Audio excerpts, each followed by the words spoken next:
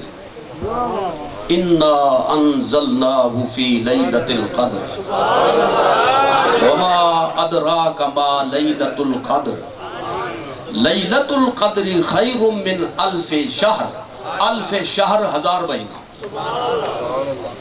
کیا ہو گیا تمہاری اتنا زندگی نہیں ہے تو ثواب تو ہم نے دینا ہے، دینے والے تو ہم ہیں۔ ہم تمہیں ایک رات دے رہے ہیں شب قدر، اسی کی قدر کر لو، اس میں جاگ لو، عبادت کر لو۔ کیا ہوگا؟ لیلۃ القدر مساوم بألف شہر نہیں، لیلۃ القدر مساوم بألف شہر یوں نہیں کہ وہ 1000 مہینے سے 1000 مہینے کے برابر ہے، بلکہ خیر بمعنی اخیر، اس میں تفضیل، لیلۃ القدر خیر من الف شہر، یہ ایک رات میں جاگنا 1000 مہینوں میں جاگ کر عبادت کرنے سے بہتر ہے، افضل ہے، بڑھ کر ہے۔ یہ ہے جی کثرت ثواب۔ 1000 مہینے کا حساب کریں، یہ تقریباً بنتے ہیں 84 سال۔ سبحان اللہ، کتنی بنتے ہیں؟ 84 سال۔ اب ایک رات میں بندہ جاگ لے اور اللہ لکھ دے 84 سال اس نے عبادت کی ہے، دن میں بھی رات میں بھی، تو بتائیں کس کا صدقہ ہے؟ کس کی وجہ سے؟ سرکار کی وجہ سے۔ اور سرکار کی وجہ سے یوں ہوا کہ حضور آئے تو ملا ہے، یہ ثواب، کثرت ثواب ہمیں ملا حضور کی آمد سے، اور حضور کی آمد میلاد کی کے حوالے سے۔ میلاد پہلے ہے تو میلاد کی اہمیت بھی سمجھ لیں۔ میلاد نہ ہوتا تو لیلۃ القدر نہ ملتی، لیلۃ القدر نہ ملتی تو یہ فضیلت نہ ملتی۔ حضور کی آمد سے نعمتیں ملی۔ نماز 50 فرض فرمائی تھی اسی مہینے میں، رجب شریف کے مہینے میں، معراج کی شب میں واپسی پر تحفہ دیا، 50 سے پھر کر دی 5، اور پھر اعلان کرا دیا۔ تفصیل میں نہیں جا رہا، میں صرف جو بات چلی ہے اسی کی تکمیل کر رہا ہوں۔ اعلان کرایا آسمان پر، میں نے آج سے اپنے محبوب کی امت پر 5 نمازیں فرض کر دی ہیں، لیکن یہ نہ سمجھنا 50 سے جو 5 کی ہے ثواب میں کمی ہو جائے گی، مقدار میں کمی ضرور ہوئی ہے، معیار وہی برقرار ہے۔ سبحان اللہ، نعرہ تکبیر، نعرہ رسالت، جشن میلاد مصطفیٰ۔ پڑھیں گے 5 ثواب دوں گا 50 کا، یا یوں کہیں جب کھڑے ہوں گے پڑھنے کے لیے تو 50 کی صفر کاٹ دوں گا، جب فارغ ہو جائیں گے سلام پھیر لیں گے صفر لگا دوں گا۔ تو بتاؤ کس کا صدقہ ہے، کس کی وجہ سے ہے؟ تو نعمتیں ملی حضور کی آمد سے۔ میں نے پوری لسٹ نہیں پیش کرنی، تکمیل کرنی ہے۔ اب سمجھیں کہ حضور کی آمد سے پریشانیاں بھی ٹلی۔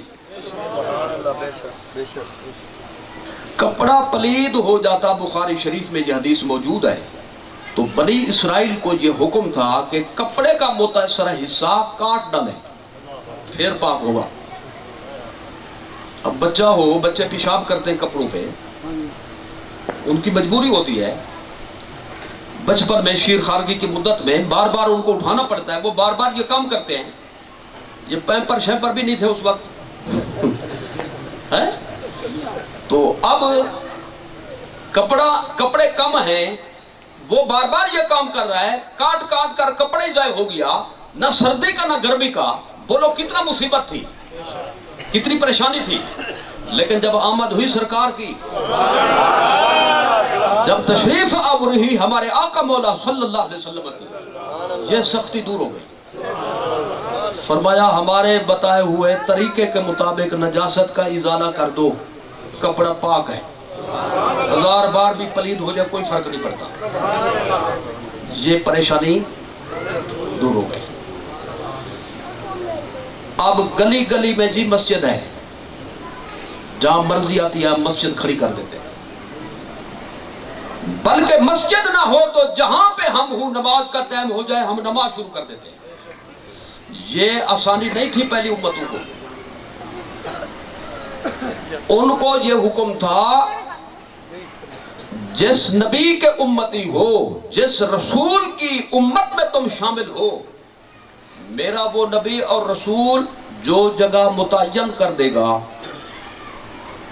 خط کھینچ دے گا، لکیر لگا دے گا، نشان زدہ کر دے گا، نماز کے لیے اس کو مختصر اور مخصوص کر دے گا، نماز بس اسی دائرے میں جائز ہوگی، باہر نہیں۔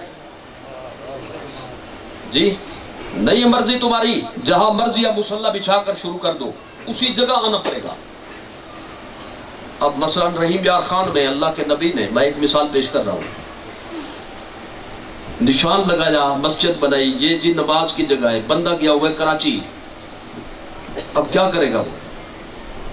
نماز بھی پڑھنی ہے، چھوڑتا ہے تو مسئلہ ہے جی، اور پڑھنی بھی فرض ہے، اور ہر جگہ نہیں ہوتی، تو اس کا مطلب یہ ہے کہ جاؤ ہی نہیں، کیا اتنا دور جاؤ ہی نہیں، پرہیز کرو اس سے، ورنہ تمہیں سزا ملے گی، نماز چھوڑنے پر تم سے باز پرس ہوگی۔ لیکن جب آمد ہوئی سرکار کی، تشریف آوری ہمارے آقا مولا صلی اللہ علیہ وسلم کی، حضور خود فرماتے ہیں، بخاری مسلم میں یہ حدیث موجود ہے، اعطیت خمسا فی روایت ستا لم یعطہن نبی قبلی، ایک روایت میں 5 اور دوسری روایت میں 6 ایسی خصوصیات ہیں جو کسی بھی نبی کو عطا نہیں کی گئی، وہ میرا خاصہ ہے، وہ صرف اور صرف مجھے عطا فرمائی گئی۔ رسول اللہ صلی اللہ علیہ وسلم نے ان کی تفصیل بیان فرمائی، میں صرف ایک پڑھ رہا ہوں، اس یعنی موضوع جو چلا ہے نا، ایک ہی ہمیں ضرورت ہے اس وقت۔ حضور نے فرمایا وَجُعِلَتْ لِيَ الْأَرْضُ مَسْجِدًا وَطَهُورًا، میں اب ایسا ایسا کر رہا ہوں تاکہ کسی کی نیند نہ کھل جائے، آرام میں خلل نہ ہو، تقریر بھی جاری رہے، نیند بھی جاری رہے۔ تو حضور نے فرمایا کہ ایک خصوصیت ان میں سے یہ ہے، پوری روئے زمین کو سجدہ گاہ بنا دیا گیا، شمال سے جنوب تک، مشرق سے مغرب تک، پوری روئے زمین کو، مسجد مانے سجدہ گاہ جی، مسجد کا یہ مطلب نہیں کبھی جیسے اللہ تعالیٰ کے نام وقف ہوتی وہ ہو گئی، وہ ہوگی تو پھر مکان بھی ہم نہیں بنا سکے، یہ مطلب نہیں ہے، مطلب ہے سجدہ گاہ، پوری روئے زمین سجدہ گاہ بنا دی گئی۔ وَطَهُورًا، صرف سجدہ گاہ نہیں، یہ نہیں کہ نماز اس پہ ہم پڑھ سکیں گے، بلکہ دوسری بات یہ ہے میرے امتی کو پانی پہ قدرت حاصل نہ ہو جی، اس معنی میں کہ بیمار ہے، پانی سے نقصان ہوگا، بیماری میں اضافہ پیدا ہوگا، یا اس معنی میں قدرت حاصل نہیں کہ پانی مل ہی نہیں رہا، تو فرمایا یہی مٹی وضو کرائے گی، یہی مٹی غسل کرائے گی۔ ایک ضرب لگاؤ منہ پہ پھیرو، دوسری ضرب لگاؤ اور باہوں پہ پھیر لو، کوہنیوں سمیت، وضو کرنا ہو تو وضو ہو گیا، اگر نہانا ضروری ہو جائے تو یہ نہانا ہو گیا۔ حضور نے فرمایا کہ یہ میری خصوصیت ہے، خصوصیت کا مطلب کسی اور نبی کی امت کو سہولت نہیں ملی، یہ سہولت ہے میری امت کے لیے، پوری روئے زمین سجدہ گاہ بھی ہے اور پوری روئے زمین طہارت مہیا کرنے والی بھی ہے، لیکن ایک لفظ ارشاد فرمایا، جُعِلَتِ الْأَرْضُ مَسْجِدًا نہیں فرمایا، بلکہ جُعِلَتْ لِيَ الْأَرْضُ، لیا لیا لیا، اللام للسببیہ، لام سبب کا معنی بھی دیتی ہے، تو معنی یہ ہوگا یہ تمہارا کمال نہیں، یہ سارا کچھ ہوا میری وجہ سے، سبحان اللہ، میری آمد کی برکت سے۔ نعرہ تکبیر، نعرہ رسالت، نعرہ حیدری، جشن میلاد مصطفیٰ، سیدی مرشدی یا نبی غلام ہیں رسول کے غلام ہیں۔ اور لیجئے جناب ایک مثال اور پیش کرتا ہوں، پہلے تھی پردہ دری، اب ہو گئی پردہ پوشی. پہلے تھی پردہ دری، آواز اس کی میں نے کہا صحیح کر کھولے ذرا تھوڑی سی.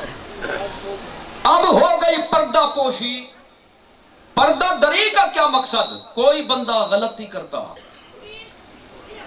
اس کے دروازے پر بعض اوقات تحریر ظاہر ہو جاتی کہ رات اس بندے نے یہ کام کیا ہے، پردہ دری ہو جاتی. بتائیں کتنا ذلت اور رسوائی ہوگی. اور بعض لوگوں کے تو ماتھے پر تحریر ظاہر ہو جاتی کہ یہ اس نے کام کیا ہے. لیکن جب باری آئی سرکار کی، فرمایا یہ دفتر کھولوں گا قیامت میں، اب بے عزت نہیں کروں گا. پھر بھی موقع ہے، سیدھا ہو گیا تو دفتر بھی مٹا دوں گا. تو پردہ دری پردہ پوشی میں تبدیل ہو گئی. بتاؤ ہماری وجہ سے یا سرکار کی وجہ سے؟ پریشانی ٹلی کہ نہیں؟ ایک اور میں پیش کرتا ہوں. بہت سی امتوں نے غلطیاں کی. غلطی سے پاک نبی اور رسول ہوتے ہیں. غلطیاں ہر بندے سے ہوتی ہیں، نبی اور رسول اس سے مستثنا ہے. اور جو مقربین محفوظ ہیں غلطیوں سے، اکابر، وہ بھی اس سے مستثنا ہے. ورنہ جو غلطی سے محفوظ یا معصوم نہیں، ان سے غلطیاں ہوتی ہیں اور ان پہ گرفت ہوتی ہے. کیا ہوتی ہے؟ گرفت ہوتی ہے. اب گرفت ہونے کے کئی انداز ہیں. پہلے زمانے میں گرفت جو ہوتی تھی وہ یہ تھی کہ نبی ان کو سمجھاتے ہیں کہ یہ کام چھوڑ دو، نہ کرو. اگر وہ نہ چھوڑتے تو پتھروں کی بارش کر دی جاتی. بڑے بڑے پتھر اوپر سے گرتے، بندے مر جاتے. زمین الٹ دی جاتی، بندے اندر دھس جاتے. زوردار آندھی چلا کر آدمیوں کو اٹھا کر پہاڑوں سے ٹکرا دیا جاتا. اس طرح سے ان کے بھیجے نکل جاتے، ان کی کھوپڑیں اڑ جاتی اور اس طرح سے وہ مر جاتے. یا ایسا سیلاب آتا کہ ساری روئے زمین پر وہ پوری امت تباہ ہو جاتی، پوری کی پوری. لیکن جب باری آئی نا سرکار کی، سرکار صلی اللہ علیہ وسلم نے مسجد اجابہ شریف میں طویل سجدہ فرمایا. مسجد اجابہ مدینہ طیبہ کی مشہور مسجد ہے، اور اس کو آپ پہلا نام ہے مسجد بنی معاویہ. مسجد بنی معاویہ پہلا نام. اور جب حضور نے اس کو شرف بخشا اس مسجد کو، تو اب اس مسجد کا نام ہے مسجد اجابہ. اجابہ کا معنی ہوتا ہے کہ جہاں پہ حضور کی دعائے مبارک کی قبولیت کا ظہور ہوا. سرکار نے اس مسجد میں طویل سجدہ فرمایا تھا. صحابہ کرام فرماتے ہیں جو حاضر تھے، ہمیں خدشہ ہو گیا کہ حضور کا وصال تو نہیں ہو گیا، اتنا لمبا سجدہ تھا. پھر دل کی تسلی کے لیے ہم نے حضور کے قدموں کو چھوا تو سرکار نے قدم مبارک ہلائے. پھر ہمیں یقین ہوا کہ یہ اللہ تعالیٰ سے راز و نیاز کی باتیں ہو رہی ہیں. تو سرکار صلی اللہ علیہ وسلم نے اس کے بارے میں طویل سجدے کے حوالے سے آپ نے خطاب فرمایا. صحیح مسلم شریف میں بڑی تفصیل سے یہ حدیث موجود ہے. حضور نے فرمایا میں نے اللہ تعالیٰ سے دعائیں کی، اور ان میں ایک دعا یہ تھی، اے اللہ جس طرح پہلے تیرا یہ قانون تھا، امتوں نے غلطیاں کی تو بالکلیہ ان کو مٹا دیا گیا، ہماگیر عذاب کے اندر ان کو مبتلا کر دیا گیا، تباہ و برباد کر دیا گیا. اب میں چاہتا ہوں یہ قانون میری آمد کے بعد ختم ہونا چاہیے. اللہ تعالیٰ نے یہ نسبت، تو کون لگتا ہے میرے اس فیصلوں میں دخل دینے والا؟ میری مخلوق ہے، میں جو چاہوں فیصلہ کروں. نہ اللہ نے فرمایا جیسے آپ کہیں گے میں ویسے کروں. جھلکی دکھا دوں اس کی؟ جھلکی دیکھیں ذرا. جھلکی یہ ہے کہ جعل منہم القردۃ والخنازیر. نص صریح ہے سورہ مائدہ شریف میں.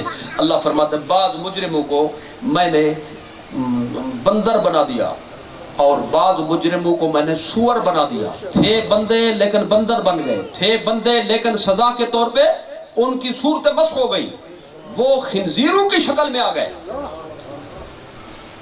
لیکن جب آمد ہوئی سرکار کی, جلوہ گری ہوئی ہمارے آقا مولا صلی اللہ علیہ وسلم کی, اب یہ ہوا کافر اگرچہ اپنی منہ مانگی سزا بھی طلب کرتے پھر بھی کہا جاتا نہیں, پھر بھی کہا جاتا نہیں, ایسا نہیں ہوگا. یہ بھی قرآن میں موجود ہے, وما کان اللہ لیعذبہم وانت فیہم, وما کان اللہ لیعذبہم وانت فیہم. اور اس کا پس منظر پہلے موجود ہے, وَإِذْ قَالُوا اللَّهُمَّ إِن كَانَ هَذَا هُوَ الْحَقَّ مِنْ عِنْدِكَ فَأَمْطِرْ عَلَيْنَا حِجَارَةً مِنَ السَّمَاءِ أَوْ ائْتِنَا بِعَذَابٍ أَلِيمٍ. کافروں نے کعبے میں جمع ہو کر اور تفاسیر کے مطابق کعبے سے لپٹ کر اللہ تعالیٰ سے مطالبہ کیا, اگر یہ سچے ہیں, حضور کی طرف اشارہ کر کے کہہ رہے تھے, ہم پھر بھی نہیں مانتے. جی ضد میں آ گئے نا, اللہ ضد سے بچائے, آمین تو کہہ دیں, اللہ تعالیٰ ضد سے بچائے, اور ضد بھی نبی سے معاذ اللہ, وہ تو عذاب الہی کا باعث ہے.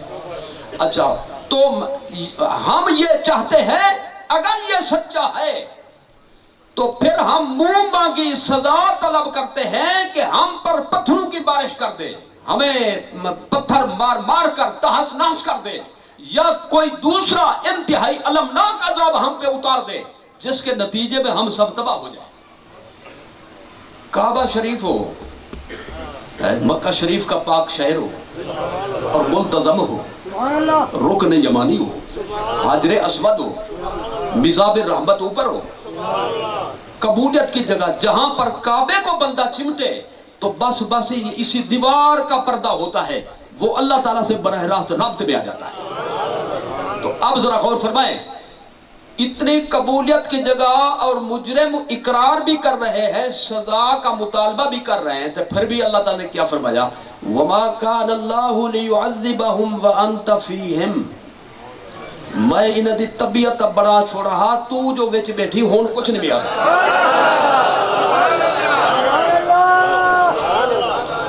آگے سمجھ میں, اللہ ان کو عذاب نہیں دے گا, اللہ ان کو عذاب ہماگیر جیسے یہ سارے تباہ ہو جائیں, جی ایسا عذاب ان کو میں نہیں دوں گا. اگرچہ کہہ بھی رہے, اس لیے نہیں کہ مکہ کے باشندے ہیں, اس لیے نہیں کہ کعبہ کے پڑوسی ہیں, اس لیے نہیں کہ کعبہ شریف سے چمٹے ہوئے ہیں, بلکہ وَأَنْتَ فِيهِمْ وَوْ حَالِيَا, جی جبکہ تو جو ان میں بیٹھا ہے, تو بھی بیٹھا ہو, تو بھی موجود ہو, اور میں پھر ان کو عذاب دوں, یہ میری محبت کا تقاضا نہیں بنتا. میری محبت کا تقاضا یہ بنتا ہے جب تو کہہ چکا ہے قانون بدل دے. میں اب قانون بدل چکا تیری آمد کی وجہ سے. اب ذرا توجہ فرمائے, کافروں سے بھی عذاب ٹلتا ہے تو سرکار کے صدقے میں, سرکار کے وسیلے سے. تو مسلمان کیوں وسیلے سے مشرک ہوتا ہے؟ تو مسلمان کیوں شرک کا فتویٰ دے؟ جی تو معلومہ کافر بھی بچتے ہیں تو حضور کے صدقے میں بچتے ہیں. تو مسلمان کس کے صدقے میں بچتا ہے؟ یقیناً سرکار کے صدقے صلی اللہ علیہ وسلم. حضور کی آمد سے نعمتیں بھی ملی, پریشانیاں بھی ٹلی. سبحان اللہ. ایک بات میں اور سلو سپیڈ میں عرض کرنا چاہتا ہوں, ذرا ریسٹ دے کر آپ کو. وہ یہ ہے کہ یہ چیزیں نہ بھی ہوں تو دن جو ہے گزر جائیں گے. کیا مصیبتیں ہوں, پریشانیاں ہوں, بیماریاں ہوں, تکلیفیں ہوں, تو یہ دن کسی نہ کسی طرح سے گزر جاتا ہے. وقت کی یہ خصوصیت ہوتی ہے, گزر جاتا ہے, جی جیسا بھی ہو گزر جاتا ہے. بندہ جو ہے اس میں نبھا لیتا ہے کسی نہ کسی طرح سے. جیسے وہ کہتے ہیں نا کوڑی گھوٹی سمجھتے ہیں, کڑوا گھوٹ, جی تو اس طرح سے وقت نبھ جاتا ہے.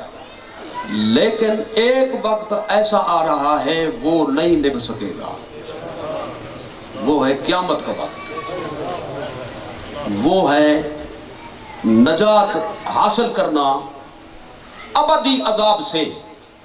جی جب تک نجات نہیں ملے گی ابدی عذاب سے تو بندہ کامیاب نہیں, ناکام ہے, سرخرو نہیں ہو سکتا.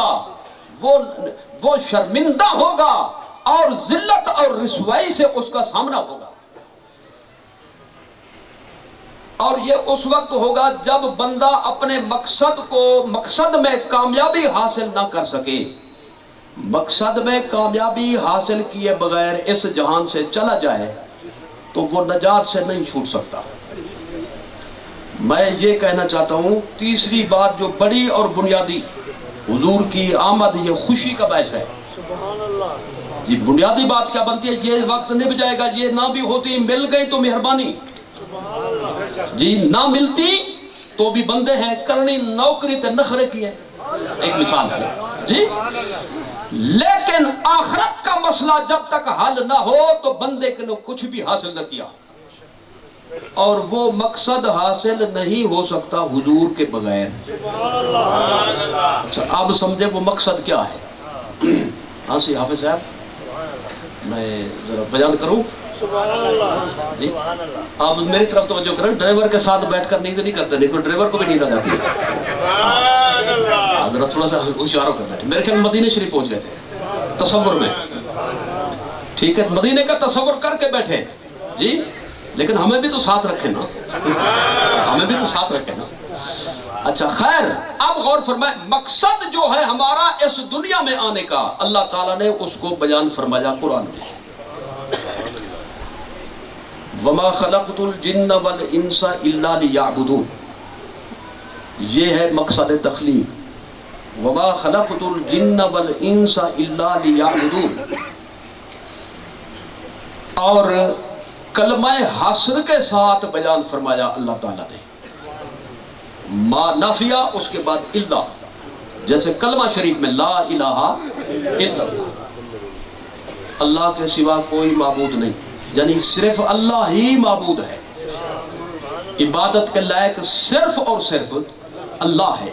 تو ما خلقت الجن والانس الا جی الا لیعبدون، معنی یہ ہوگا محض اور محض، فقط اور فقط، صرف اور صرف انسان کو جن کو اس لیے پیدا کیا گیا لیعبدون. لیعبدون کے کیا معنی ہے؟ اس کے دو معنی کیے گئے. ایک تو یہ کہ لیعرفونی، میری پہچان حاصل کریں، جس کو معرفت کہتے ہیں، میری معرفت حاصل کریں، مجھے پہچانیں. اور دوسرا معنی ہے وہ افعال جو خدا کو راضی کرنے والے ہوں وہ کام کریں، انہی کو عبادت کے کام کہتے ہیں. تو دونوں تفسیروں کو ملا کر معنی یہ ہوگا میں نے انسانوں کو اس لیے پیدا کیا مجھے ڈھونڈیں، مجھے پہچانیں، پہچاننے کے بعد وہ کام کریں جو مجھے خوش کرتے ہوں، اور ان کاموں سے بچ جائیں جو مجھے ناراض کرتے ہوں. یہ ہے جی مقصد تخلیق.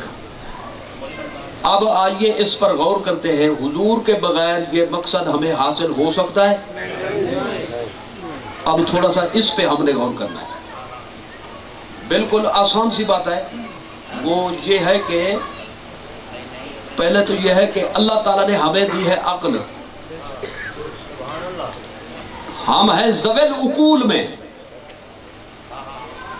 ذوی العقول مخلوق صرف 3 قسم کی ہے، ملائکہ، جن اور انسان. اللہ تعالیٰ نے ان 3 قسم کی مخلوقات میں ایک صلاحیت رکھی ہے نفع نقصان کو سمجھنے کی. اسی کو کہتے ہیں قوت فکریہ، نفع نقصان سمجھنے کی صلاحیت، اور اسی کو کہتے ہیں عقل. ائمہ اسلام نے فرمایا اگر اللہ اپنے نبی اور رسول کو نہ بھی بھیجتا تو ہم پر فرض تھا کہ ہم اپنے قوت فکریہ کے ذریعے، اپنے عقل کے ذریعے اللہ تعالیٰ کو ڈھونڈیں اور اللہ تعالیٰ کو پہچانیں. لیکن مسئلہ یہاں پہ تھا کہ عقل جو ہے وہ غلطی کرتی ہے. سوچ ضروری نہیں کہ صحیح سمت میں پہنچ جائے. اگر ہر سوچ صحیح سمت میں پہنچتی ہوتی تو سائنسدانوں کا اختلاف نہ ہوتا مسائل میں. سب سے بڑے سمجھدار شمار ہوتے ہیں ان کا بھی آپس میں اختلاف ہے. آسمان کو دیکھ لیں، کوئی کہتا ہے یہ واقعی کوئی چیز ہے، کوئی کہتا ہے نہیں دھواں ہے، ہمیں نظر آتا ہے.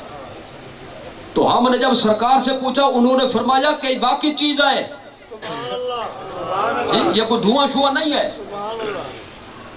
تو عقل جو ہے اس کی سوچ صحیح نتیجے پہ پہنچنا اس کا ضروری نہیں ہے، بلکہ غلطی بھی ہو جاتی ہے بندے سے۔ جب غلطی ہو جائے تو بندہ ہو گیا گمراہ، وہ گیا بھٹک، وہ راہ راست سے ہٹ گیا، تو اب ہم اپنی عقل پہ اعتماد کرتے تو صحیح سمت میں ہم نہیں پہنچ سکتے تھے۔ ہم تو دنیا کی چیزیں جو آنکھوں سے دیکھتے ہیں ان کے بارے میں بھی فیصلہ غلط کر بیٹھتے ہیں۔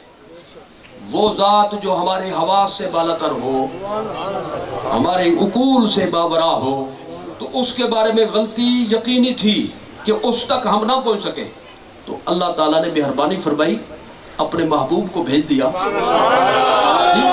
تو اب یہ ہے کہ میرے محبوب کے دامن سے وابستہ ہو جاؤ، جیسے ریاست حوالے سے ریاستی زبان میں کہتے ہیں ہن اکھی بدھ دے ٹر پو، یعنی نظر آئے نہ آئے بس یہی صحیح ہے جی۔ تو حضور تشریف لائے تو ہم غلطی سے بچ گئے جی، صراط مستقیم سے بھٹکنے سے ہم بچ گئے۔ پہلے خطرہ تھا، ہر کوئی خطرے کی زد میں ہی نہیں تھا، بلکہ خطرے کی لپیٹ میں آ گئے تھے، اور بہت سے لوگ تو سورج کو پوجا کرنے لگے، کچھ چاند کی پرستش کرنے لگے، کچھ درختوں کی پوجا کرنے لگ گئے۔ وہ بھٹک گئے، چلے تھے مالک کو تلاش کرنے کے لیے، لیکن شیطان نے ان کی راہ مار لی۔ تو رسول اللہ صلی اللہ علیہ وسلم جب تشریف لائے تو خطرے ٹل گئے، راہبر مل گیا، رہنما مل گیا، مقتدا مل گیا، پیشوا مل گیا۔ اب آخرت کا سیڑھی آسان ہو گئی، آخرت کو میں کامیابی حاصل کرنا واقع ہو گیا۔ تو بتاؤ، جب مقصد کی تکمیل حضور کے بغیر نہیں ہو سکتی، اور جب سرکار تشریف لائے اور مسئلہ بھی سب سے بڑا ہے، تو بتاؤ باعث خوشی ہے کہ نہیں؟ پچھلے حضرات کو خوشی ہے کہ نہیں؟ درمیان والوں کو خوشی ہے کہ نہیں؟ تو جب خوشی کا باعث ہے، اسباب سارے موجود ہیں، تو خوش ہوں کہ نہ ہوں؟ مقصد میں کامیابی نہیں ہو سکتی حضور کے بغیر۔ میں ذرا تھوڑا سا الفاظ تبدیل کرنا چاہتا ہوں، یعنی نیند کو اڑانا چاہتا ہوں تھوڑا سا۔ یہ بتائیں کہ اگر حضور کے بغیر مقصد حاصل ہو سکتا تو حضور کو بھیجنے کی کیا ضرورت تھی؟ سرکار کو بھیجنے کی کیا ضرورت تھی؟ تو حضور کو بھیجنا یہ اس بات کی دلیل ہے کہ اللہ کا یہ ازل سے فیصلہ ہے، میں بندوں سے ملوں گا، ان کو اپنا بناؤں گا، ان کو وصل و وصال عطا کروں گا، لیکن دوں گا اس کو جو آمنہ کے لال کے دامن سے وابستہ ہو جائے۔ نعرہ تکبیر، نعرہ رسالت، عظمت و شان مصطفیٰ، میلاد مصطفیٰ۔ تھوڑی سی نیند سے معذرت کر سکیں تو میں ایک مشکل جملہ ہے وہ عرض کرنا چاہتا ہوں، ویسے مشکل نہیں ہے، نیند کے لیے مشکل ہے، میں اس کو ذرا تھوڑا سا آسان کر کے پیش کرنا چاہتا ہوں۔ دیکھیے بھائی، اللہ تعالیٰ نے فرمایا مجھے پہچانو، ڈھونڈو، کیا کرو؟ ڈھونڈو اور پہچانو، اور پھر وہ کام کرو جو مجھے خوش کرے۔ اچھا، ہمارے پاس جو ہے نا ڈھونڈنے کے ذرائع وہ ہیں 6۔ کتنے؟ 6۔ صرف اور صرف ہمارے اندر جو فٹ ہیں وہ ہیں 6۔ آپ نے یہ معلوم کرنا ہو کہ یہ سٹینڈ جو ہے یہ ٹھنڈا ہے یا گرم ہے، تو کیا کریں گے؟ دیکھتے رہیں گے؟ سیدھی سی بات ہے، بے ہاتھ لگانا پڑتا ہے جی۔ دکان سے کپڑا خرید کریں تو یوں نہیں کہتے تھے 5 گز اس میں سے دے دو، بہتر دکھا دو صحیح، پھر ٹٹولیں گے ہاتھ کے ساتھ کہ کھائے گا تو نہیں، پیٹ تو نہیں نکال دے گا جی۔ یہ سخت ہے یا نرم ہے، ملائم ہے یا کیسا ہے، یہ ہم فیصلہ کرتے ہیں ہاتھ سے۔ یہ معلوم کرنا ہو کہ یہ کلر اس کا کیسا ہے، یہ کیسا کلر ہے، تو پھر کیا کریں گے؟ ذرا مدد کریں میری، جلدی فارغ ہو جائے۔ آنکھ سے دیکھیں گے۔ یہ معلوم کرنا ہو کہ یہ جو آواز آ رہی ہے یہ آواز تقریر ہے، یہ آواز اعلان ہے، یہ آواز تلاوت ہے یا نعت ہے یا کون سی چیز ہے، تو کیا کریں گے؟ اشارہ تو میں نے کر دیا، ہمت کریں آگے۔ یہ معلوم کرنا ہو چیز جو یہ پکی ہوئی ہے پھیکی ہے، میٹھی ہے، کڑوی ہے، مزیدار ہے، بد مزہ ہے یا بے مزہ ہے، تو پھر کیا کریں گے؟ زبان سے جی؟ اس مثال میں زیادہ بولیں بندے میں سے چکھنے کی بات آ گئی۔ اچھا اب یہ معلوم کرنا ہو 10 شیشیاں رکھی ہیں عطر کی، مختلف عطر، تو ان میں زیادہ اچھی کون سی ہے؟ تو کیا کریں گے؟ ناک سے سونگیں گے۔ کیا کریں گے؟ سنیں گے۔ بعض اوقات یہ ہوتا ہے کہ یہ جو ہے نا یہ پانچ قوتیں ہیں، یہ ٹٹولنے کی، سننے کی، دیکھنے کی، سونگنے کی، چکھنے کی، ان کو کہتے ہیں حواس خمسہ۔ کیا کہتے ہیں؟ حواس خمسہ۔ قوت لامسہ ٹٹولنا، قوت سامعہ سننے والی، باصرہ دیکھنے والی، شامہ سونگنے والی، ذائقہ چکھنے والی، ان 5 کو ملا کر کہتے ہیں حواس خمسہ، 5 محسوس کرنے والی قوتیں، یہ اس کا مطلب ہے، چیزوں کو محسوس کرتی ہیں۔ اب یہ غلطی کرتی ہیں جس کو فالج ہو خدا نخواستہ، ہاتھ اس کا ہوتا ہے لیکن ٹھنڈے اور گرم کا فیصلہ نہیں کر سکتا، جو کانوں سے بہرا ہو، سماعت اس کی کمزور ہو یا نہ ہو، وہ بھی فیصلہ نہیں کر سکتا، نزلہ اور زکام کا دائمی مریض ہو تو خوشبو بدبو کا فیصلہ نہیں کر سکتا، آنکھیں اگر خراب ہوں چیز ہوگی دیکھ نہیں سکے گا، دیکھے گا تو پورا نہیں دیکھ سکے گا، بھینگا ہو تو 1 کے 2 نظر آئیں گے۔ غلطی ہوئی کہ نہ ہوئی؟ جی یرکان اور ہیپاٹائٹس کا مریض ہو خدا نخواستہ تو اس کو میٹھی چیزیں کڑوی لگیں گی، مزیدار چیزیں اس کو بد مزہ لگیں گی، دودھ دو کہے گا خراب ہے، شہد دو کہے گا یہ کڑوا ہے، حالانکہ شہد کا قصور نہیں، دودھ کا قصور نہیں۔ میں جملہ یہاں پہ جگانے والا عرض کر دوں، جو حضور کے نام کو نہیں چومتے ان کو اچھا نہیں لگتا، حضور کا نام تو شہد سے میٹھا ہے، دودھ سے مزیدار ہے، ذائقہ ان کا اپنا خراب ہوا پڑا ہے، اس لیے نہیں کرتا۔ نعرہ تکبیر، نعرہ رسالت، نسل کے حق اہل سنت، علماء اہل سنت۔ جو پہلے دیکھے نا رات کو کہ چاند کے نیچے سے سفید بادل ہوں تو بچے کہتے ہیں دیکھو جی آج پہلی دفعہ ہم دیکھ رہے ہیں کہ چاند دوڑ میں ہے، چاند دوڑ میں۔ پہلے بسوں میں جب بیٹھتے تھے تو پتہ چلتا درخت دوڑ رہے ہیں جی۔ شیشے کے گلاس کو پانی سے بھر لیں، پنسل ڈال لیں، دیکھیں تو پنسل ٹیڑھی نظر آئے گی، حالانکہ وہ ٹیڑھی نہیں ہے۔ تو اب میں کہتا ہوں ٹھنڈے گرم کا فیصلہ ہاتھ نہ کر سکے، ہاتھ کہے نہ ٹھنڈا ہے نہ گرم ہے، کنٹرول کرے گی عقل جی۔ پینسل ٹیڑھی ہے، آنکھ غلطی کرے کنٹرول کرے گی عقل، سماعت کی غلطی کو کنٹرول کرے گی عقل، ذائقہ اور شامہ کی غلطیوں کو کنٹرول کرے گی عقل۔ میں کہنا چاہتا ہوں عقل غلطی کرے تو کون کنٹرول کرے؟ نبوت، رسالت۔ نعرہ تکبیر، نعرہ رسالت، عظمت و شان مصطفیٰ۔ تو بتائیں نبی رسول کی ضرورت ہے کہ نہیں؟ غلطی سے بچانے والا آ گیا، گمراہی سے بچانے والا آ گیا، ہاتھ سے پکڑ کر مولا تک ملانے والا آ گیا، داعیاً اللہ بإذنہ، اس کا یہی مطلب ہے بندوں کو پکڑ کر مولا تک پہنچانے والا، بلانے والا نہیں، بلانے کا مقصد ہے نا پہنچانا۔ تو یہ حضور کی شان ہے۔ تو بتاؤ حضور ضروری ہے کہ نہیں؟ یہ سرکار کے بغیر چارہ کار ہے نہیں ہے، حضور کے بغیر مقصد حاصل ہو سکتا ہے؟ نہیں ہو سکتا۔ اچھا اب میں اس کو ذرا تھوڑا سا پیش کر بیٹھا ہوں، میں نے کہا تھا مشکل ہے ذرا تھوڑا سا، تو ایک اور بھی تھوڑا سا نبھانا پڑے گا ساتھ، اس کو میں تھوڑا سا تبدیلی سے ایک اور جملہ کرنا چاہتا ہوں۔ اللہ نے فرمایا مجھے ڈھونڈو، پہچانو، اور میری پہچان حاصل کرنے کے بعد مجھے خوش کر دو، وہ کام کرو جو مجھے خوش کرتے ہو، عبادت کرو۔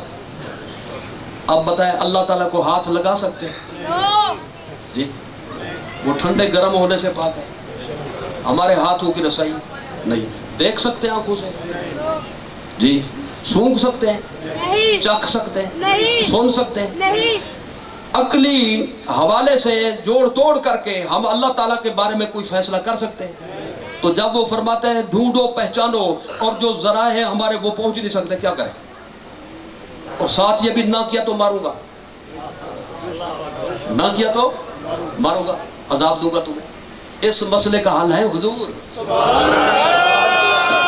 اس پیچیدگی کا حل ہے سرکار، اور اس سوال کا جواب ہے مدینے والے کی ذات۔ اس کو یوں سمجھے بھائی، میں تھوڑی سی ایک یعنی مزید ایک بات کرنا چاہتا ہوں، بات کو مزید آسان کرنے کے لیے۔ یہ بچوں کو جب قاعدہ پڑھاتے ہیں نا شروع میں، تو پڑھانے والے حضرات بکثرت بیٹھے ہوئے ہیں، با تصویر قاعدہ جو ہے وہ زیادہ چلتا ہے چھوٹے بچوں میں۔ بے غیر تصویر قاعدہ ہو تو اس کی نفسیات کے خلاف ہے، وہ بور ہو جاتا ہے بچہ جی۔ اس کو پڑھے الف الف بے بے بے بے تے تے، وہ کہے مصیبت میں پھنس گیا۔ لیکن کہیں الف انار، وہ کہے گا سبحان اللہ، وہی تو ہے جو بابا کھلاتے ہیں۔ بے بکری، وہ کہے گا وہی تو ہے جو قربانی کے لیے پال رہے ہیں۔ بے پنکھا، وہی تو ہے جو بغیر بل کے چلتا ہے۔ تے تختی، وہ یار وہ دیکھو بھی ادھر ملتی ہے 100 روپے میں، یہاں دیکھو نا بنی ہوئی پوری سامنے ہمارے جی۔ اس طرح سے ہر حرف کو سمجھانے کے لیے آگے تصویر ہو تو بچہ بھاگتا نہیں، وہ چونکہ تصویروں سے ہوتا ہے مانوس، اس کو اس لیے تصویر دکھائی جاتی ہے۔ اب میں پوچھنا چاہتا ہوں، انار کی تصویر دکھانا مقصود ہے قاعدے میں، یا الف کا تلفظ سمجھانا مقصود ہے؟ جی، الف کا تلفظ سمجھانا مقصود ہے۔ تصویر تو دی اس کو بہلانے کے لیے، دیکھو دیکھو دیکھو کیا ہے تمہارے سامنے، ایسے لاشعوری طور پہ اس کو الف سمجھا جی۔ بے بکری، بکری دکھانا مقصود نہیں، بے پڑھانا مقصود ہے۔ بے پنکھا، پنکھا دکھانا مقصود نہیں، بے کا تلفظ سمجھانا مقصود ہے۔ بلا تشبیہ و تمثیل، اللہ تعالیٰ نے فرمایا مجھے ٹٹول نہیں سکتے، مجھے دیکھ نہیں سکتے، مجھے سن نہیں سکتے، مجھے سونگ نہیں سکتے، مجھے چکھ نہیں سکتے، عقل کی رسائی تمہاری مجھ پر ہو نہیں سکتی مجھ تک، تو پہچانو گے کیسے؟ تمہیں دے رہا ہوں ایک تصویر، دیکھو اس تصویر کو، سمجھو مجھے۔ جس نے اس کو سمجھ لیا اس نے مجھے سمجھ لیا، کیونکہ وہ تصویر میرا مظہر کامل ہے، اسی کو کہتے ہیں میلاد والا نبی صلی اللہ تعالیٰ علیہ وسلم۔ آپ بتائیں خوشی ہے کہ نہیں؟ میں ختم کر رہا ہوں گفتگو، مطلب ختم کرتے ابھی واخر دعوانا نہیں کہے گا، میں مطلب ہے کہ بھی اختتامیہ ہے، تو اس کو عنوان پورا کرنا چاہتا ہوں۔ اچھا جی، حضور کی آمد سے مصیبتیں ٹل گئیں، خوشی ہے کہ نہیں؟ نعمتیں مل گئیں، بولو خوشی کا سبب یہ بھی موجود ہے کہ نہیں؟ مقصد تخلیق ہمیں حاصل ہو گیا، اخروی کامیابی کی سند مل گئی، تو بتائیے خوشی کا باعث ہے کہ نہیں؟ سبحان اللہ، بے شک بے شک۔ میں یہ کہنا چاہتا ہوں، نعمتیں چھوٹی بھی ہوتی ہیں، بڑی بھی ہوتی ہیں، درمیانی بھی ہوتی ہیں۔ ایک آدمی کسی کو انعام دے 500 روپیہ، وہ خوش ہو جائے گا، دوسرے کو دے 5000 روپیہ، وہ زیادہ خوش ہو جائے گا، دکھائے گا بھی اسے، دیکھو تمہیں اتنا دیا مجھے اتنا دیا۔ تیسرے کو دے دے وہ 15000 روپیہ، تو زیادہ خوش کون ہوگا؟ یہاں کوئی پیسے نہیں تقسیم ہو رہے، یہاں روح کو غذا کرنے والے پیسے تقسیم ہو گئے۔ اب آئیے سمجھیے مسئلے کو، میں پوچھنا چاہتا ہوں، حضور کی آمد سے چھوٹی نعمت ملی، درمیانی ملی یا بڑی ملی؟ حضور خود نعمت ہے اللہ کی، چھوٹی ہے نہیں، درمیانے درجے کی ہیں نہیں، بلکہ سب سے اعلیٰ و اعلیٰ، سب سے بالا و بالا، تو حضور سب سے بڑی نعمت ہے۔ اور جب بڑی نعمت مل جائے، انعام مل جائے، خوشی بھی بڑی ہوتی ہے، اور جو بڑی خوشی ہوتی ہے اسی کو عید کہتے ہیں۔ اس لیے سنی کہتا ہے عید میلاد النبی سبحان اللہ صلی اللہ علیہ وسلم. عید کہنا بھی ثابت ہو گیا. ٹھیک ہے.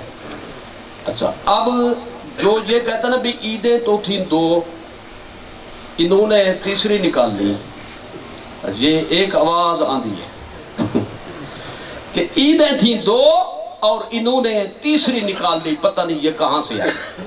تو میں ذرا اس پر بھی ایک دو لفظوں کی اجازت لے رہا ہوں آپ حضرات سے.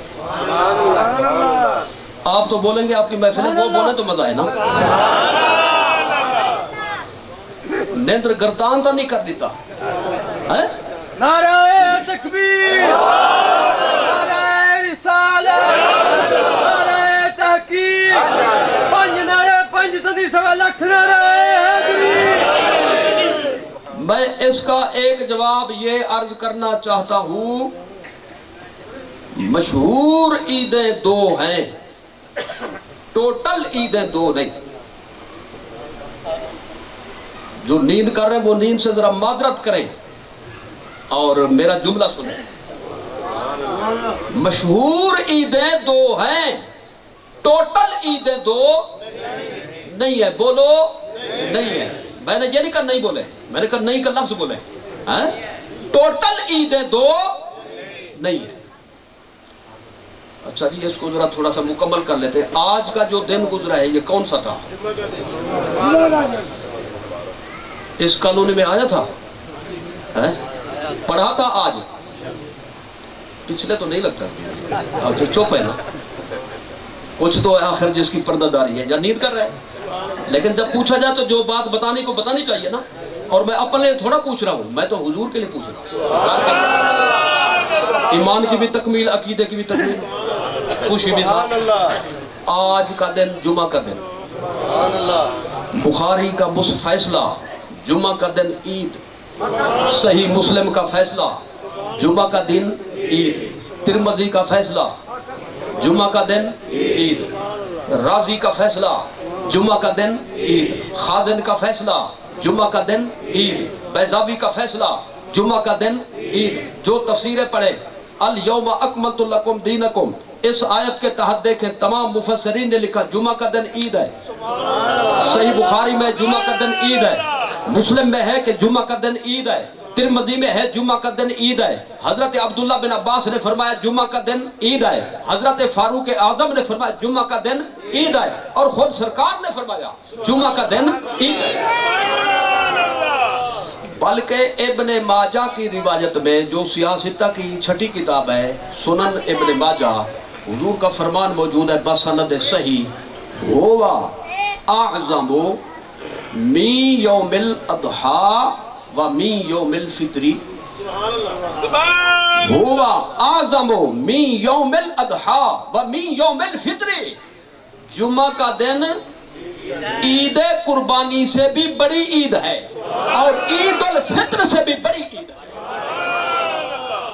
بتائیے میں نے اپنا فیصلہ پیش کیا یا تمہارے نبی کا فیصلہ پیش کیا؟ کلمہ کس کا پڑھا ہے؟ سرکار کا. اب جمعہ کا جو دن ہے نا سال میں کتنی مرتبہ آتا ہے یہ بھی ذرا تھوڑا سا حساب کرنا پڑے گا. ایک مہینے میں کم از کم 4 دفعہ آتا ہے، 5 دفعہ بھی ہو جاتا ہے جی. جب پہلی ڈیٹ کسی دن میں ہو تو وہ دن 5 مرتبہ آتا ہے کسی بھی مہینے میں جی. جمعہ 8، جمعہ 15، جمعہ 22، جمعہ 29 جی. یہ مہینہ بھی ایسا ہی چلا ہے رجب شریف جی. جمعہ 8 حساب کریں ذرا ہمت کریں، جمعہ 15، جمعہ 22 اور آخری جمعہ آ رہا ہے یہ 29. یہ زندہ مثال ہے. تو جمعہ کا دن ہر مہینے میں کم از کم 4 مرتبہ ضرور آتا ہے، تو کبھی کبھی آتا ہے 5 مرتبہ. اور یہ بنتے ہیں 52 جمعے سال میں بنتے ہیں 52 جمعے. یہ خلاصہ نکالے ہوئے ذرا. اب ہر جمعہ ہے عید. صحابہ کا یہی فیصلہ، نبی کا یہی فیصلہ، تفاسیر کا یہی فیصلہ، محدثین کا یہی فیصلہ اور خود سید المرسلین کا یہی فیصلہ کہ جمعہ کا دن عید کا دن ہے. تو 52 وہ ہو گئی، 2 تم نے مان لی، 54 تو یہی بن گئی. کیسے کہتے ہو کہ صرف 2 ہیں؟ آئی سمجھ میں؟ پچھلوں کا پتہ نہیں، اگلے ہمت کریں ذرا تھوڑی سی جی۔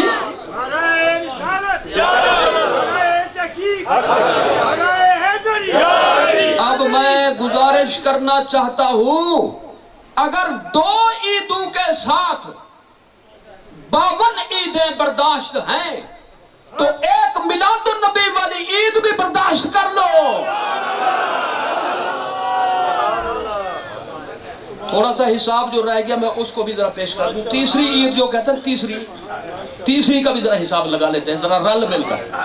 جمہوری حکومت ہے نا، تو جمہوریت میں ایسا ہوتا ہے رل مل کر چلاتے ہیں، تو میں تقریر بھی جمہوریت کے طرز پہ کر رہا ہوں۔ آئیے ذرا اس کو سمجھیں۔ عید میلاد النبی تیسری عید کہاں سے نکالی، کہاں سے لے آئے؟ اس کا ذرا میں دعوت فکر دینا چاہتا ہوں۔ عید الفطر عید، اور عید قربانی بھی عید، اور جمعہ بھی عید۔ تاریخ کا مطالعہ فرمائیں۔ عید الفطر مکہ میں نہیں تھی، حضور کی مکی زندگی میں عید الفطر کا وجود نہیں تھا۔ اعلان نبوت کے بعد حضور 13 برس مکہ شریف میں رہے، اس کے بعد ہجرت فرمائی، تو پوری حیات طیبہ مکیہ میں عید الفطر نہیں تھی، عید قربانی بھی نہیں تھی، بلکہ ایک قول کے مطابق پہلی نماز جمعہ بھی حضور نے مدینہ طیبہ میں ادا فرمائی، اور مسجد جمعہ موجود ہے، مسجد جمعہ کے نام سے مسجد موجود ہے، اس لیے کہ پہلی نماز جمعہ اس مسجد میں حضور نے ادا فرمائی۔ اب جمعہ بھی عید، عید الفطر بھی، آہستہ بولیں باہر کوئی سن رہا ہوگا، عید الفطر بھی عید، عید الاضحیٰ بھی عید، لیکن یہ سب ملی ہجرت کے بعد۔ حساب کریں ذرا پورا۔ حضور نے جب ہجرت فرمائی تو عمر شریف تھی 53 برس۔ کتنی؟ 53 برس کے بعد عید الفطر ملی، کم از کم 53 برس۔ عید القربانی ملی ہجرت کے بعد مدینے میں، حضور کی عمر شریف 53 برس کے بعد۔ جمعہ والی عید بھی ملی ہجرت کے بعد، حضور کی عمر شریف 53 برس کے بعد، اور عید میلاد النبی ہوئی 53 برس پہلے۔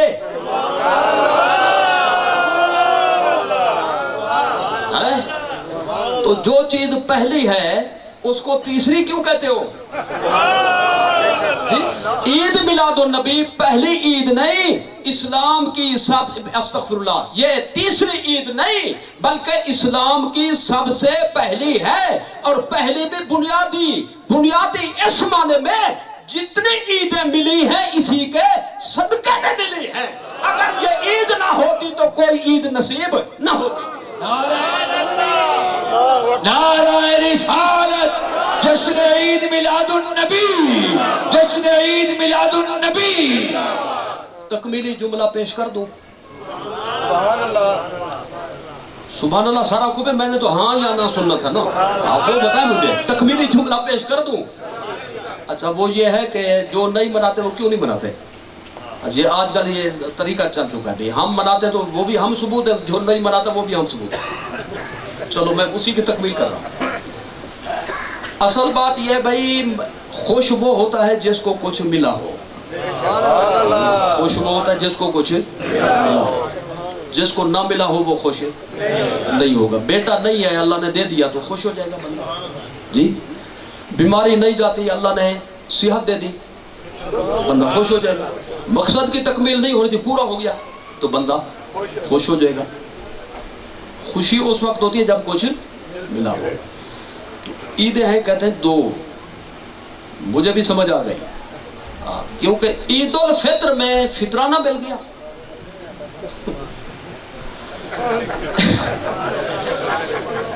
عید قربانی میں چمڑیاں کھلڑیاں مل گئی، اور مطمع نظر بھی یہی ہے، ملتی تو ہمیں بھی ہے، سنی جماعت کو بھی ملتی ہے، لیکن ہمارا مطمع نظر یہ نہیں ہے، یہ ملے نہ ملے مدینے والا ملا رہے۔ وہ کہتے ہیں مدینے والا ملے نہ ملے بس چمڑیاں کھڑنا کافی ہے. تو عید الفطر عید ہے فطرانہ جو مل گیا، عید قربانی عید ہے چمڑیاں کھلیاں جو مل گئیں. ربیع الاول میں ان کو ملا ہو کچھ تو عید ہو، اور جن کو ملا ہے وہ کل بھی عید منا رہے تھے، آج بھی منا رہے ہیں. اور جب تک اس جماعت کا ایک بچہ بھی زندہ ہے نبی کے میلاد کے چرچے ہوتے رہے. نثار تیری چہل پہل پر ہزاروں عیدیں ربیع الاول، سوائے ابلیس کے جہاں میں سبھی تو خوشیاں منا رہے ہیں. تو یہ اسی تناظر میں یہ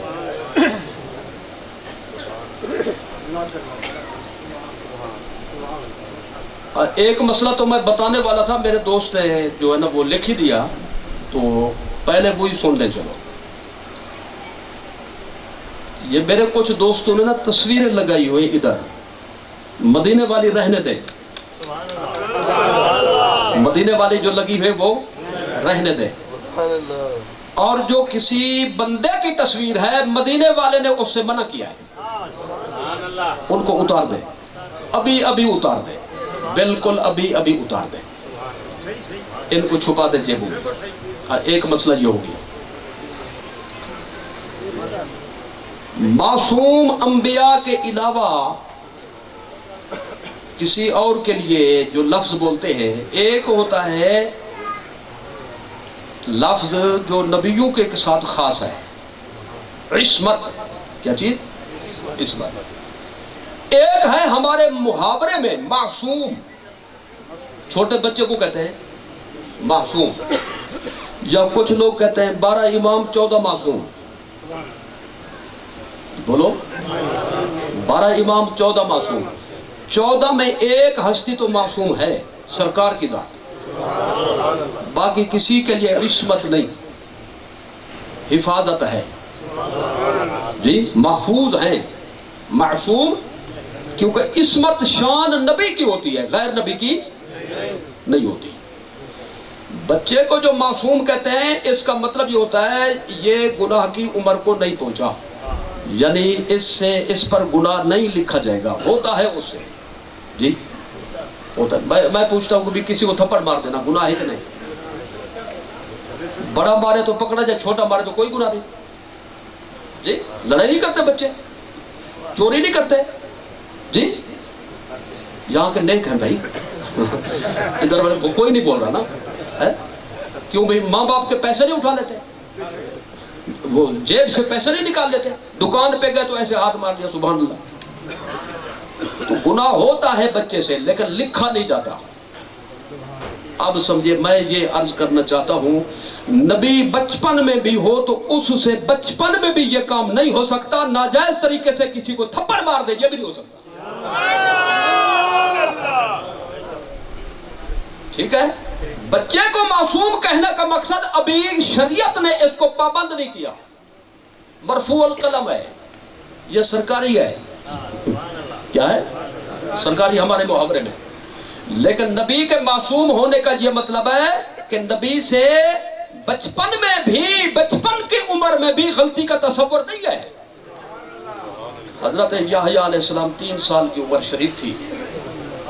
آپ کے حالات مبارکہ میں یہ بات لکھی ہے. چھوٹے چھوٹے بچوں نے جمع ہو کر کہا یہ ہمارے ساتھ کبھی نہیں کھیلتے، آج ان سے کہتے آؤ ہمارے ساتھ کھیلیں. کوئی گیند بلا لیں جی، چیڑی بلا لیں جی، اور کتنے ہمارے نام بھی نہیں آتے ہیں.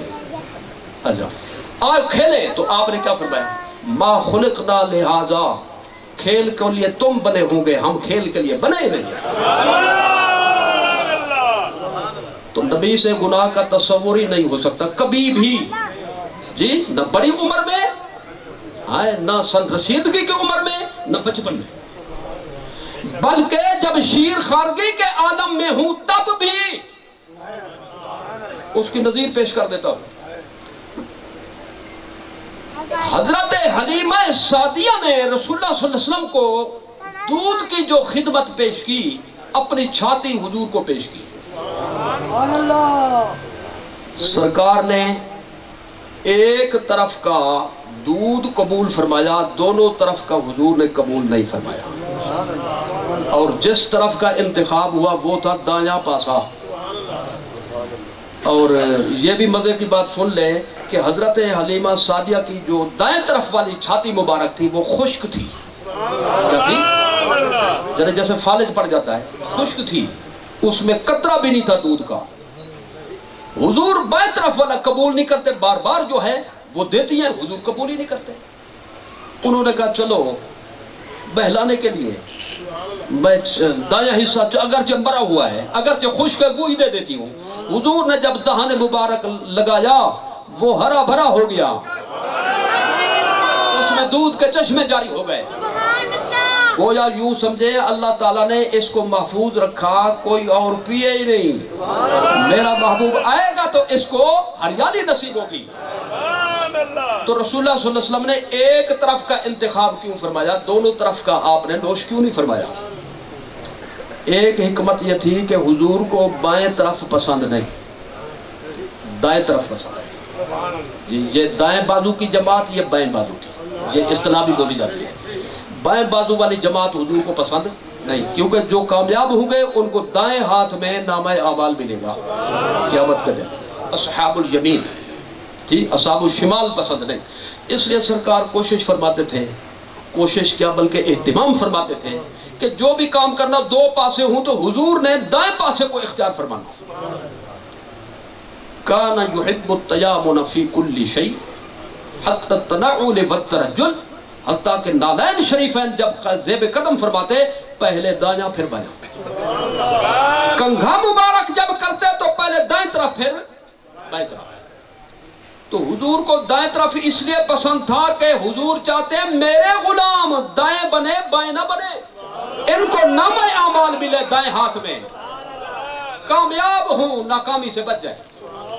اور دوسری بات یہ ہے کہ لِعِلْمِهِ شَرِيكًا لَهُ, لِعِلْمِهِ شَرِيكًا لَهُ قَدْ عَلِمَ أَنَّ لَهُ شَرِيكًا فِي الرَّضَاعَةِ. ابن جوزی, امام سیوطی, امام ابن سبو اور بے شمار ائمہ اسلام, انہوں نے یہ لکھا کہ حضرت حلیمہ کا دودھ پیتا بچہ بھی تھا چھوٹا, جو دودھ شریک بھائی کہلائے رشتے میں. تو اللہ تعالیٰ نے فرمایا میرے محبوب یہ دوسرا بچہ بھی ساتھ ہے, دونوں طرف کا دودھ نہیں پینا. کوئی یہ نہ سمجھے حق تلفی کر دی, بلکہ ابھی سے کہہ دو کہ ہم حق والوں کو ان کا حق دلانے والے ہیں, حق تلفی کرنے والے نہیں. تو شیر خارگی کے عالم میں بھی نبی معصوم ہوتا ہے, غلطی سے پاک ہوتا. یہ ہو گئی جی بات اس کی معصوم کی. اور تصویر کی بات تھی وہ میں نے بیان کر دی اور میرے دوستوں نے اتار بھی دی. جو بعد میں جاگے ہیں نا تو ان کو میں کہہ رہا ہوں وہ بھی اتار دیں.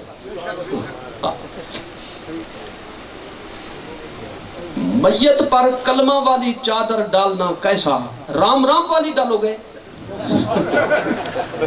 اور یہی کلمہ تو ہے جو بندے کا بیڑا پار کرتا ہے. برکت ہے برکت, تبرک ہے تبرک جی, اس کے روحانی اثرات ہیں اثرات. تو اوپر ڈالیں, سینے پر رکھیں, ساتھ پڑھیں جی, یہ سارا کچھ مطلوب ہے.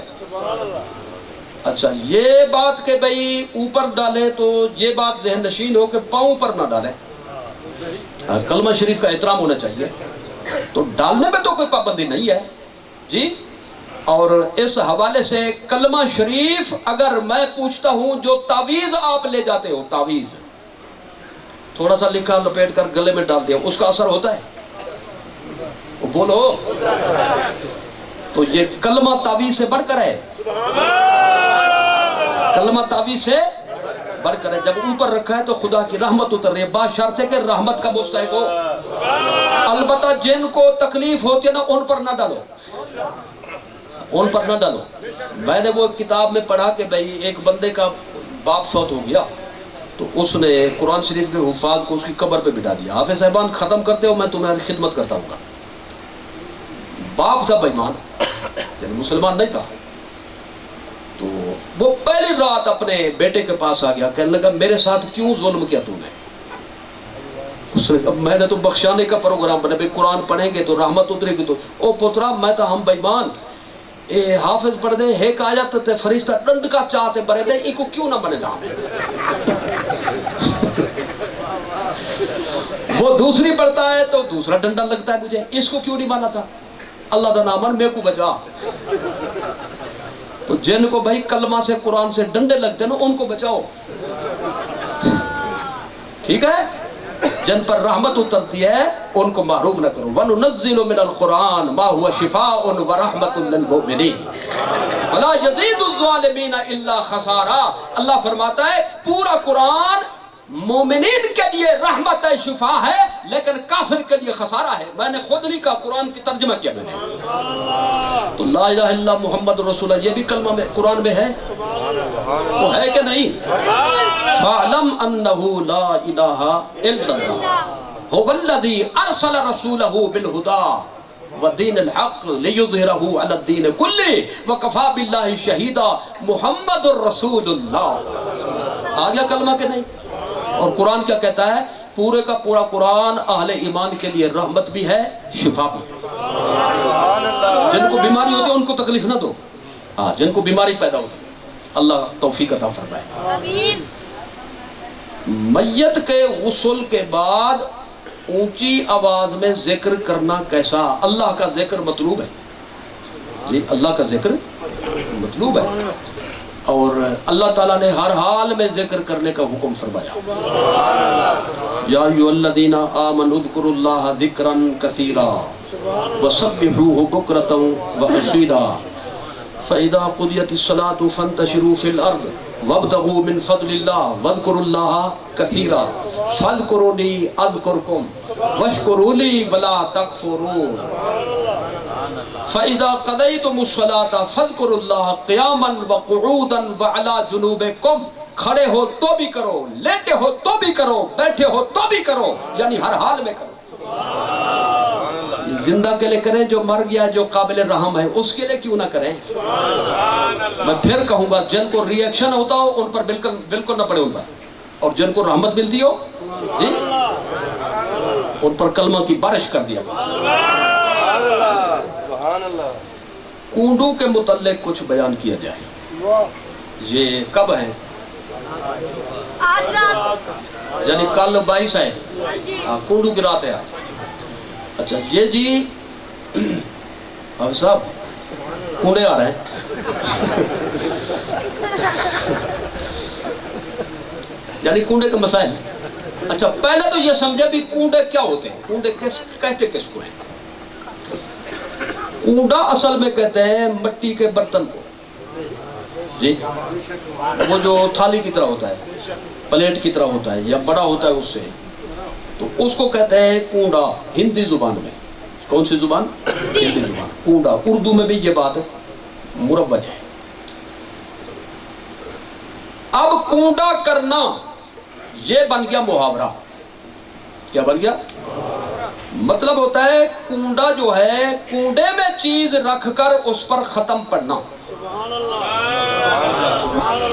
تو پھر چیز کا نام لینے کی بجائے برتن کا نام لے لیا جاتا ہے یہ بھی مروج ہے دیکھیے ابھی ٹوٹی کھلی ہوئی ہو پانی بہ رہا ہو تو آپ لوگ کیا کہتے ہیں ٹوٹی بہ رہی ہے ٹوٹی وہ تو لوہے کی وہ کیسے بہ رہی ہے تو پانی بہ رہا ہے جی نہر چل رہی ہے نہر چل وہ تو پانی چل رہا ہے نہر تو پڑی ہوئی ہے وہ تو زمین ہے جی پرنالا بہ رہا ہے پرنالا وہ لوہے کا کیسے بہ رہا ہے تو پانی بہ رہا ہے تو معلومات ظرف مظروف ظرف دو چیزیں ظرف برتن مظروف برتن کے اندر والی چیز تو کبھی کبھی ظرف بول کر مظروف مراد لینا یہ ہر محاورے میں شامل ہے جی یہ جی پوری دیگ کھا گئے ہیں کیا